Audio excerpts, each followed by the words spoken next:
Mais le troisième groupe, celui qui avait un plan spécifique pour l'implémentation du comportement, 9 sur 10 se sont entraînés comme prévu. Donc, l'une de mes études préférées concerne l'exercice physique. Il y avait 3 groupes dans cette étude.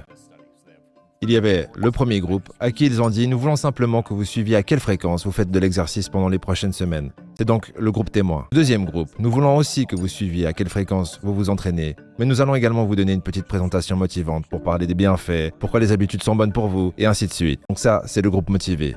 Et le troisième groupe a eu la même présentation, donc ils étaient également motivés. Et ensuite, ils ont fait une chose de plus, et cette chose, c'était de compléter cette phrase, qui dit « Durant la semaine prochaine, je vais faire au moins 20 minutes d'exercice vigoureux ce jour-là, à cette heure-là, à cet endroit. » Ils ont spécifiquement exprimé leur intention d'implémenter ce comportement, donc l'intention d'implémentation. Voici ce qui s'est passé.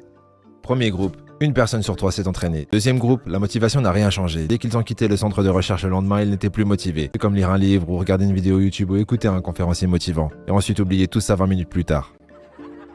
Mais le troisième groupe, celui qui avait un plan spécifique pour l'implémentation du comportement, 9 sur 10 se sont entraînés comme prévu. Donc vous pouvez multiplier vos chances de succès par 2 ou 3 simplement en ayant un plan spécifique. Voici ce qu'il faut retenir. Beaucoup de gens pensent qu'ils manquent de motivation, alors qu'en réalité, ils manquent de clarté. Ils pensent qu'ils ont besoin de plus de motivation, qu'ils ont besoin de volonté pour exécuter une habitude. Si seulement j'en avais envie. Si seulement j'avais envie d'écrire, de méditer, de faire du sport, alors je le ferais. Mais en fait, ils n'ont pas de plan. Mais à la place, vous pouvez retirer la prise de décision du processus en déclarant explicitement quand, où et comment vous allez le faire.